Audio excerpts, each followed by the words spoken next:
ஆதித்தமிழ் உறவுகளுக்கு வணக்கம். ஜெயராஜ் ஃபெனிக்ஸ் அப்படின்னு சொன்ன உடனே நமக்கு தெரியும் அது எவ்வளோ பெரிய கொடூரமான காவல் நிலைய மரணம் அப்படிங்கிறது தெரியும். அதை காவல் நிலையத்தினுடைய மரணம் அப்படின்னு கூட சொல்ல முடியாது, காவல்துறையுடைய கொலை அப்படின்னு தான் நம்ம சொல்லணும். ஜெயராஜ் ஃபெனிக்ஸ் அப்படின்னு சொன்ன உடனே அதான் நினைவுக்கு வரும்.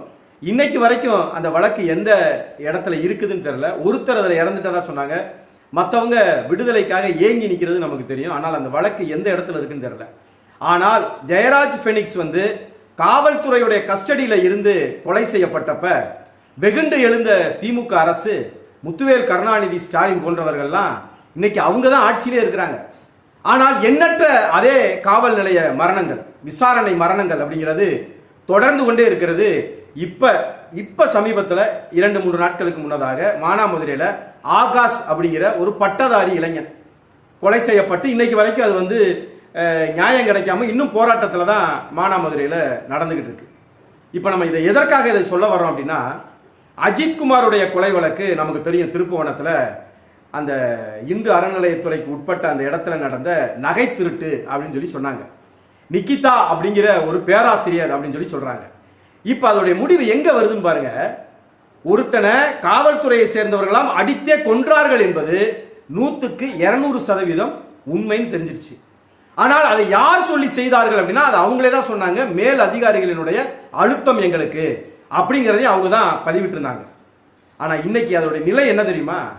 இன்னைக்கு நிலை, நிக்கிதா அந்த வழக்கை வாபஸ் வாங்கிட்டாங்க. எதனால வாபஸ் வாங்குறாங்க அப்படின்னா, சிபிஐ சொல்லிச்சான். சிபிஐ அந்த நகையை எங்களால கண்டுபிடிக்க முடியல, கண்டுபிடிச்சு கொடுக்க முடியல, அதனால நீங்க பரஸ்பரமா நீங்க அதை அந்த வழக்கை நீங்க எப்படி கொண்டு போகணுமோ கொண்டு போய்க்கணும்னையும் நிக்கிதா சொல்றாங்களா, அந்த நகையே திரும்ப கிடைச்சிட்டாலும் நான் அதை போட்டுக்க மாட்டேன்.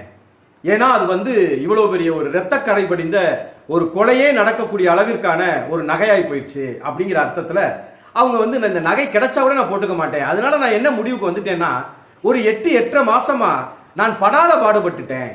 வழக்குக்கு, காவல் நிலையத்துக்கு, நீதிமன்றத்துக்கு, இங்க வா அங்க வான்னு இந்த நகைக்காக நான் பாடாத பாடுபடுறேன் அப்படின்னு சொல்லக்கூடிய நிக்கிதா அவர்களே, உங்களுக்காக நகை தான் காணா போச்சு, மகனே போயிட்டான். பெத்த வளர்த்த சம்பாரிச்சு வீட்டுக்கு கொடுத்துக்கிட்டு இருந்த ஒரு அந்த மகன் இறந்துட்டான். அந்த மகனை இழந்துட்டோம்னா அந்த தாய்க்கு எவ்வளவு பரிதவிப்பு இருக்கும். வெறும் 8 மாதம் உங்களுக்கு அலைச்சலே அப்படின்னா, எத்தனை ஆண்டுகள் அவனை வளர்த்து ஆளாக்கின ஒரு பிள்ளைய பறிகொடுத்து உட்கார்ந்து இருக்கிற தாய்க்கு எவ்வளவு வலிக்கும். இந்த நிக்கிதா சொல்றாங்க, அதனால நான் இந்த வழக்கை நான் வாபஸ் வாங்கிக்கிறேன், அந்த நகை எனக்கு தேவையில்லை, ஏன்னா சிபிஐயே கண்டுபிடிக்க முடியலன்னு சொல்லிருச்சு, எனக்கு வேண்டியது இல்லை அந்த நகை. நிக்கிதா, அந்த நகைன்னு ஒன்று இருந்தாதானமா அதை சிபிஐ கண்டுபிடிக்கும். இது கூட தெரியாத சிபிஐயா அது? அப்ப அது சிபிஐயே கிடையாது, சிகரெட் பீடின்னு வச்சுக்கலாமே. அது சிபிஐயா? ஒரு விஷயத்தை 8 மாசம் கால அவகாசத்துல என்னால் அதை கண்டுபிடிக்க முடியல, நகை கிடைக்கல அப்படின்னு சொன்னா, இத்தனைக்கு எல்லா கிராமங்கள்ல இருக்கக்கூடிய அடகு கடையில எல்லாம் விசாரிச்சிட்டாங்களாம். இதை ஒரு சாதாரண ஏட்டையா கூட விசாரிப்பாரு. இதுக்கு எதுக்கு சிபிஐ? விசாரிச்சாங்களாம், அந்த நகை அடகு கடையில எல்லாம் இல்லையா, அவங்க நண்பர்கள்ட்ட எல்லாம் விசாரிச்சாங்களாம், அவங்க கிட்ட இல்லையா, அதனால நகை எங்களால மீட்க முடியல அப்படின்னு சிபிஐ கொடுத்துருச்சான்.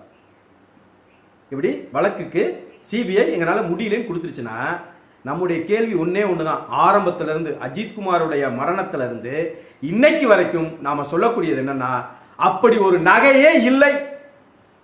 நகை இருந்தா தானங்க காணா போகும், காணா போனா தானங்க சிபிஐ கண்டுபிடிக்கும். நகை காணா போனது என்பதே ஒரு பொய்யான ஒரு வழக்கு. ஏன் அப்படின்னா, அஜித்குமாருக்கும் இந்த நிக்கிதாவுக்கும் இந்த காரை கொண்டு வைக்கிறது கொள்றதுல டிப்ஸ்ல பிரச்சனை. அதுல ஏதோ முன்ன பின்ன வார்த்தைகள்ல ஏதோ ரொம்ப காயம்படக்கூடிய அளவுக்கு வார்த்தைகள் பரிமாறப்பட்டிருக்கலாம். ஆனால் அந்த கோவத்தை அந்த நிக்கிதா அந்த இடத்துல அதை எப்படி காமிச்சிருக்காங்கன்னா, இதுல நான் நகை வச்சிருந்தேன், அந்த நகை காணா போயிருச்சு, இவன் தான் எடுத்தான் அப்படின்னு சொல்லதும் இல்லாம அந்த மேலிடங்கிறாங்க.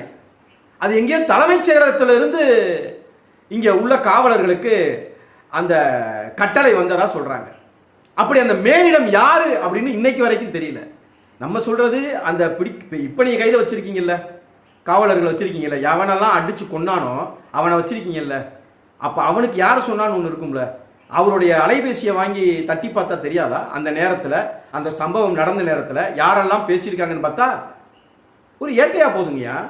ரமணா படத்தில் வருவார்ல, யூகி சேது கேரக்டர் ஒரு காவலர் வருவார்ல, அந்த லெவலில் இருக்கக்கூடிய ஒரு காவலர் போது இதை கண்டுபிடிக்கிறதுக்குன்னா இதுக்கு சிபிஐ வந்துச்சா, சிபிஐ சொல்லுதான் எங்களால் கண்டுபிடிக்கவே முடியல அப்படின்னு சொல்லிடுச்சான்.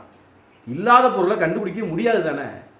இது அதோட நின்றும் அப்படின்னு நீங்க நினைச்சீங்கன்னா, இன்னைக்கு மானாமதுரை ஆகாஷ்ங்கிற பையன் அவன் செஞ்ச தவறு என்ன தெரியுமா? சரக்கு ஓட்டியிருக்காங்க பிளாக்ல. அப்படின்னா என்ன அப்படின்னா, இந்த டாஸ்மாக் எல்லாம் மூடிடுறாங்கல்ல நைட்டு 10 மணிக்கு மேல, அடுத்த நாள் 12 மணிக்கு தானே திறக்கிறாங்க. இந்த இடைப்பட்ட நேரத்தில் எப்பனாலும் நீங்க சரக்கு வாங்கிக்கலாம்.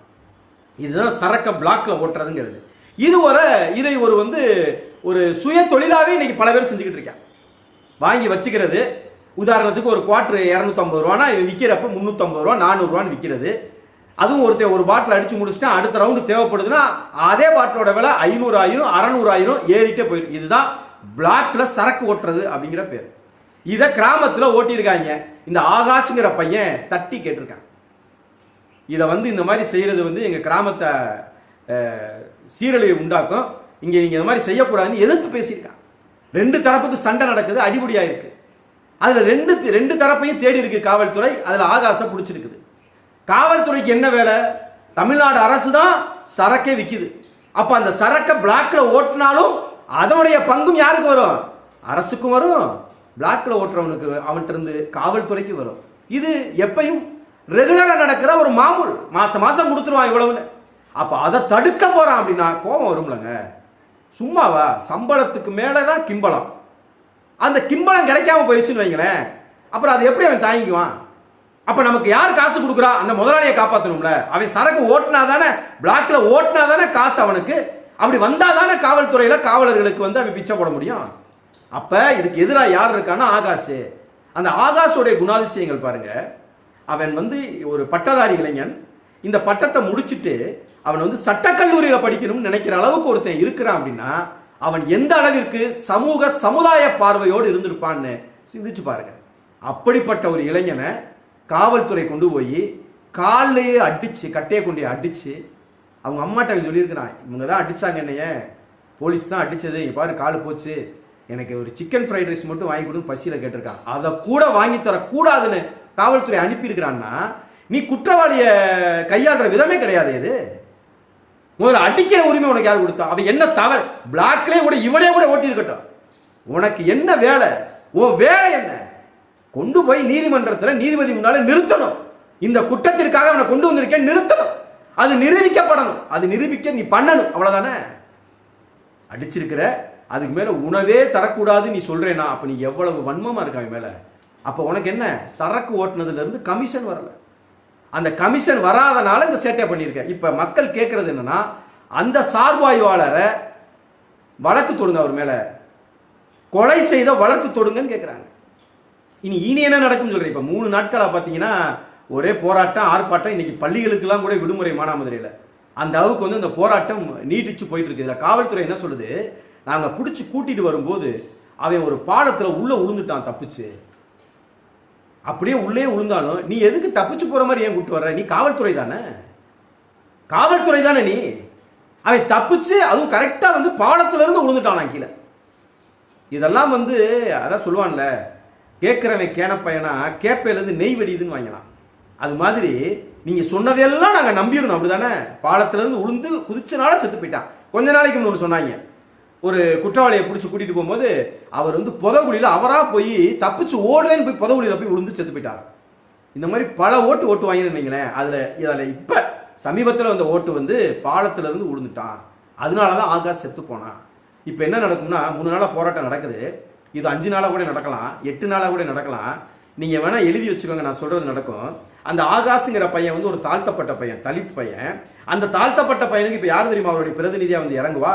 திருமாவளவன் இறங்குவார். யாரு? தொல் திருமாவளவன் இறங்குவார். ஏன்னா அவர் அதுக்கு தானே வச்சிருக்காங்க. நீங்க கவின் படுகொலையா எடுத்துக்கோங்க, இந்த ஆணவ படுகொலை எடுத்துக்கோங்க. எங்கெல்லாம் தாழ்த்தப்பட்ட மக்கள் இந்த மாதிரி நீதிக்கு புறம்பா கொலை செய்யப்படுறாங்களோ, அங்க மரணமாகுதோ, அங்க எல்லாம் என்ன செய்வார்னா அண்ணன் திருமாவளவன் நிப்பாப்பல. பாருங்க நீங்க 2 நாள்ல வர்றாரா இல்லையான்னு. அதை ஒண்ணும் இல்லாம முடிச்சு, நடந்தது நடந்து போச்சு, அரசு இவ்வளவு தர்றேன் இருக்கு, நான் இவ்வளவு கொடுங்கன்னு சேர்த்து கேட்டு வாங்கி கொடுக்குறேன், நடந்துருச்சு. போராடுறவன்லாம் உங்களோட கடைசி வரைக்கும் இது நிற்க மாட்டான், போராடுறவன்லாம் உங்களுக்கு வந்து காசு கொடுக்க மாட்டான். அதனால இந்த நிவாரணத்தை வாங்கிக்கிட்டு இந்த போராட்டத்தை கைவிடுங்க அப்படின்னு வந்து சொல்லிட்டு போவாப்புல. இவங்களும் கைவிட்டுருவாங்க. இதே போல திமுகவோ அதிமுகவோ கண்டிப்பாக இது போல மரணங்கள் தொடரத்தான் போகிறது. அது எந்த மாற்றமும் இல்லை.